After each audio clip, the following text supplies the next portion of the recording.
Wait, what is this? My time with Fnatic has come to an end after almost 2 years. Year 1 focused on building a competitive roster to reach top 3, and Year 2 was supposed to be a further development infrastructure with plans to bring in both strategic and performance coaches. I put all my energy and sweat into the project, turning a struggling, broken team that no one was willing to join because of the risk into a consistent second place contender. Unfortunately, due to budget constraints, we couldn't hire a strategic coach, and a performance coach was only available for a short part of the year.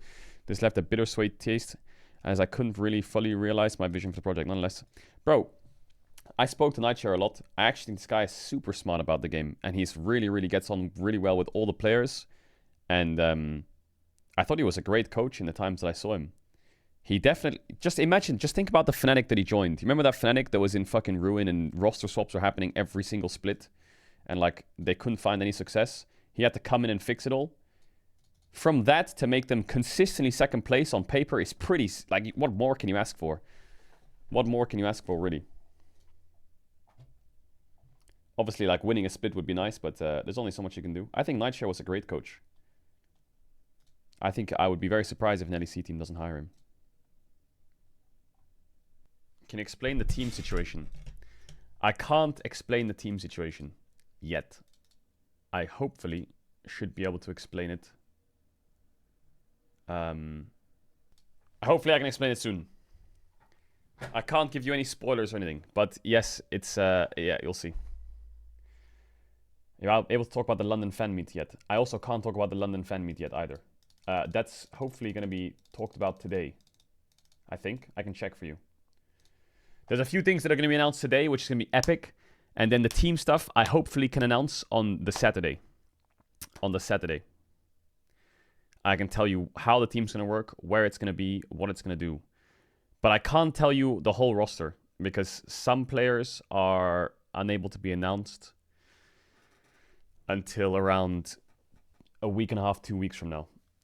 And those players are gonna make you fucking... Has anyone in chat guessed the players? Yeah. In the last two weeks, one person or two people said a couple names. T1 played 170 games this year. Spring 55. Meanwhile, bottom LEC teams ain't no way 27 games per year. Wait, how many games did Rogue play this year? Did Rogue really play 27 games this year?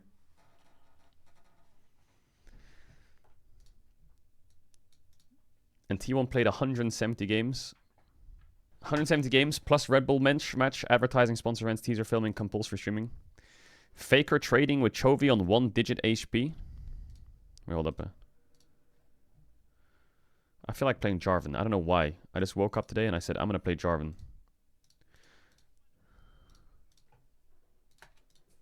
Actually not, because of course there's Aces. I'm getting confused. Should be a jungler that has that ability. Kane jumping back though. I don't know about that one, but he has the counter-strike. Zeus now looking for an opportunity here, but Kane... Oh, he took Ahri ult and EW'd in an E to get her ult. Zeus on like 5% now health. Looking for an opportunity here, but Kane looks like he's... He got Ahri ult. Then he R'd the charm. Now the one moving forward, but Owner is continuing these autos. The dance of And he R's back in and E's. can get him in range as they get... And then he R's back in and E's. Then he W's and then flashes to Q2.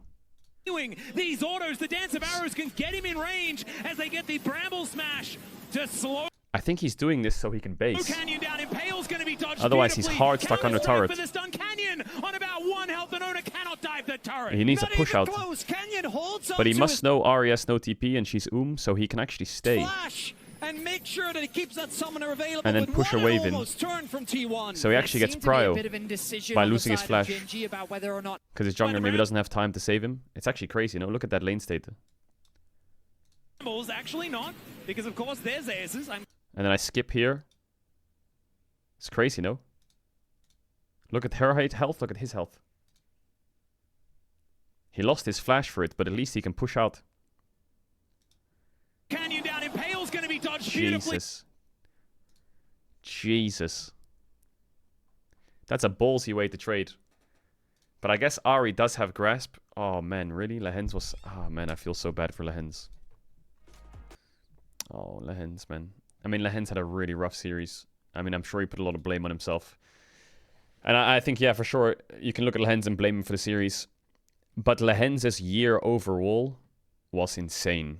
It's sad because the way Worlds works, similar to like Tarzan last year, your career kind of gets defined by your performance in Worlds Best of Fives, more so than your entire year. So his entire year, he was MVP at MSI. He was the whole brains behind Genji's macro and their strengths in team comms.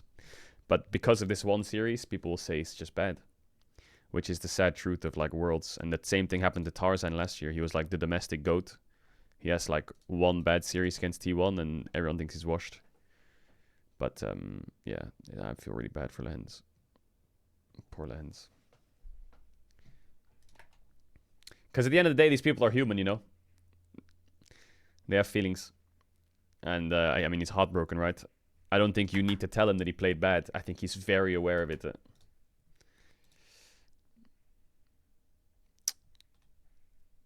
We saw that. Got jump scared, didn't know I was even on the broadcast. That was definitely a rat. It was a rat! I knew it was a rat when I saw that on the stream. I said, is that a rat? It was a rat. She did XTD face as well. That's funny. Carry, I be like.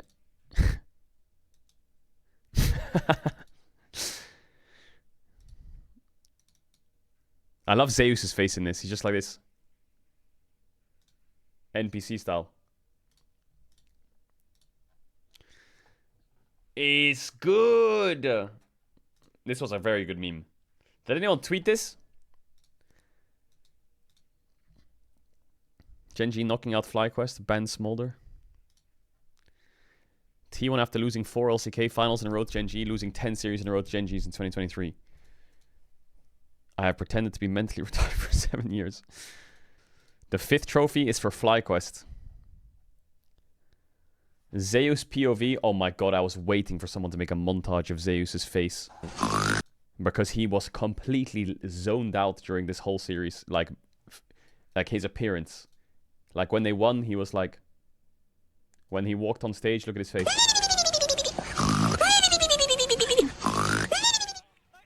Bro, what do you need to show more? You need to show more of this walkout. This walkout, I swear he's just walking like an NPC. Like fucking not even paying attention to anything. Is there a way I can see the walkout? T1 versus Genji, game 1. No, there's no walkouts. Oh yeah, there's a walkout here. Bro, look at this rat on the walkout. Than anyone.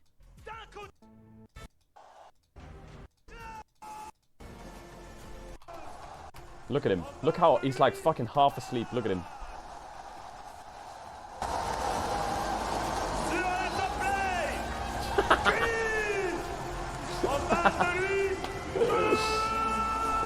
Bro, he's completely zoinked. He don't know where he is. He just wants to get this PC.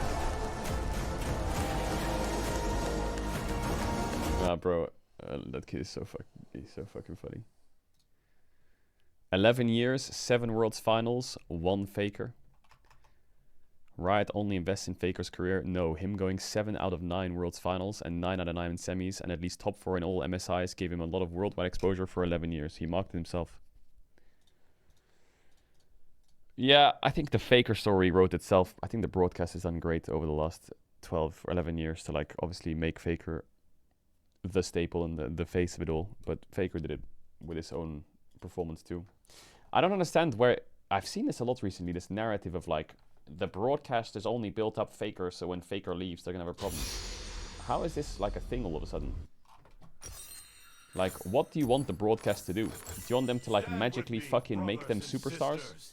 Like, Chovy is a good example of someone who's the broadcast has intentionally, and I know from like, I was on the broadcast, intentionally brought up Chovy as much as possible and tried to make him the next generation of player. But what can you do when he rocks up to an international and he loses? Like, I can only sell the Chovy story so much that he is destined to get a world title and he is the next best player in the world. That like, him and Genji lose. There's only so much you can do. How the narrative shifts based on performance as well. Similarly, like... Oh wait, is the audio doubled? Now and forever. Similarly, like the Shy story last year was great. But obviously the finals weren't great by him. And a lot of people are still saying the Shy won 16 in the finals. And there's not much... Bro, even I tried my best to say, guys, he completely carried the semifinals. What do you want from him? He was completely 1v9. I feel like the broadcast does a lot to try and help a lot of players as much as possible. It's not like they're just sitting there being like, let's talk about Faker again. No, I think they put a lot of effort in to try and talk about a lot of teams as much as possible. But it's only when you back it up with results that you can double down on that point and make it stick, you know? It's like you throw something at a wall, you do your best to try and make it stick, and then the glue that holds it together is the success that they bring. Because the narrative is poised and ready for the taking, and when they actually succeed, the narratives run away with. And it just so happens that in the last 3 years, shocker, what if I told you that performance-wise, if T1 won one more game this year, they would be looking at their 3rd world title in a row. And that narrative writes itself. If T1 had won one more game, they would be the 3-time world champion right now into this finals. And that narrative would be insane. But T1's just been at the forefront of so much in recent years. Second, little bro? What do you mean? They would have won Worlds 2022 if they won that last game. They won Worlds 2023. They would be coming in for their 3rd in a row right now if they won one more game. They would be the defending world champions. Isn't that like mind-blowing?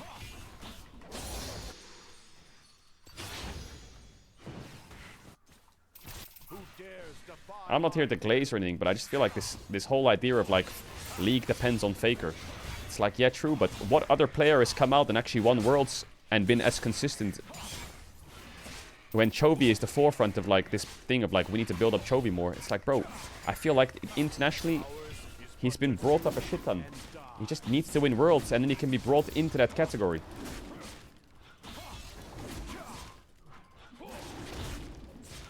Like Rookie is a great example of someone who would be an amazing storyline, but he just doesn't make Worlds. So what do you want to happen? Can't do shit.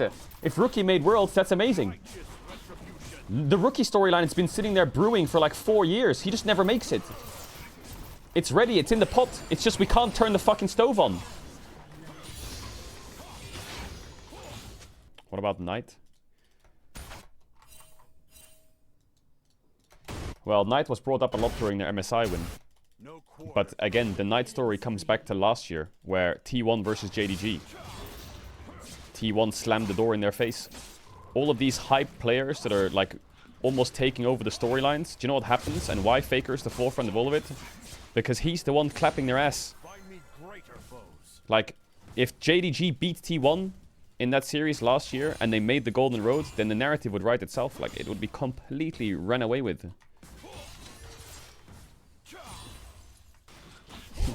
The best way to describe it is, I also want someone to follow in Faker's footsteps, but Faker just keeps following in his own footsteps, that mother sucker. How can we big up a new world champion second coming of Faker if Faker keeps beating them all? Do you know what I think the next storyline is? Last point. What if I told you, okay, and I know I'm biased this player. Hey, did you know Zeus in his 3-year career at a tier 1 level has made 3 world finals in 3 years of his career? Wow. What about Owner? Yeah, Owner, in his 4 years of his career, he made semis, finals as well. You know the next coming of Faker is next to Faker?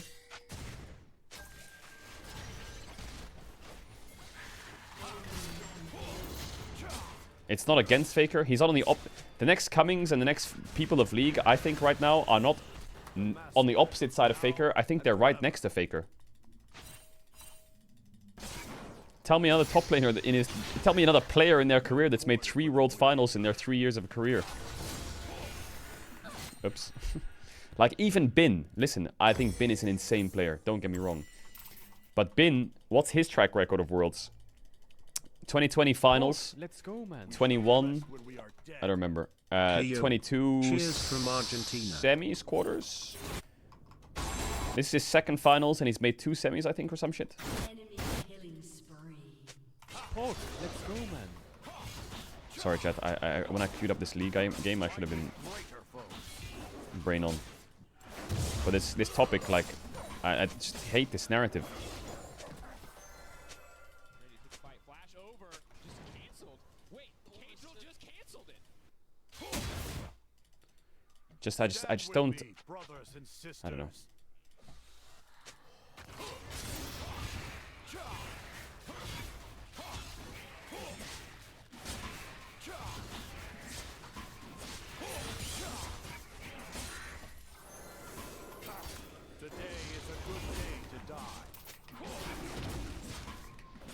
We can talk about Knight versus Chovy as much as you want, but Zeus and Ono are about to be 2-time world champs in their 3-year career. Hello! That's a great... isn't that mind-blowing?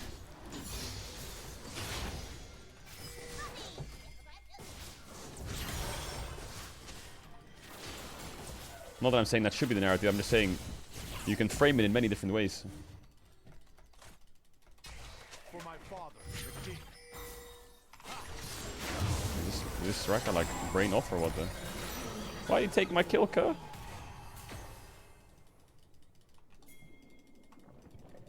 I don't know where I'm going, but I'm going. Why are you pinking me? He donated €3.70. Here's the script: T1 wins Worlds, and runs it back next year so that Faker can complete his second three-peat similar to Jordan and will retire at 6 world titles. Shivy will then join T1 and... Just go on his ass.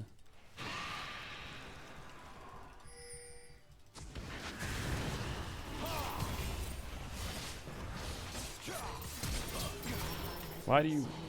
Oh my god, and did he just get presence of mind to get mana to be able to dash out? Why do you even walk up?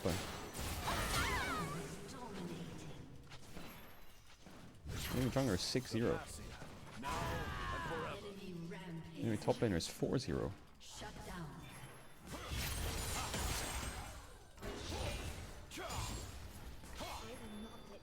Where did I go wrong? Anyway, sorry, I've been yapping a lot. We shall rest when we are dead. My almighty Marky Poo Pants King, I love you so much Marky Poo Mocky Poo XPP. Shut up,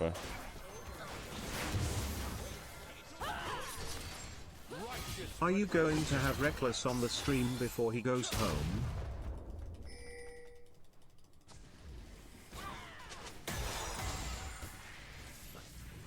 So what's the plan here, my lords? Find me greater foes. This doesn't look too hot. Oh, maybe they're anything.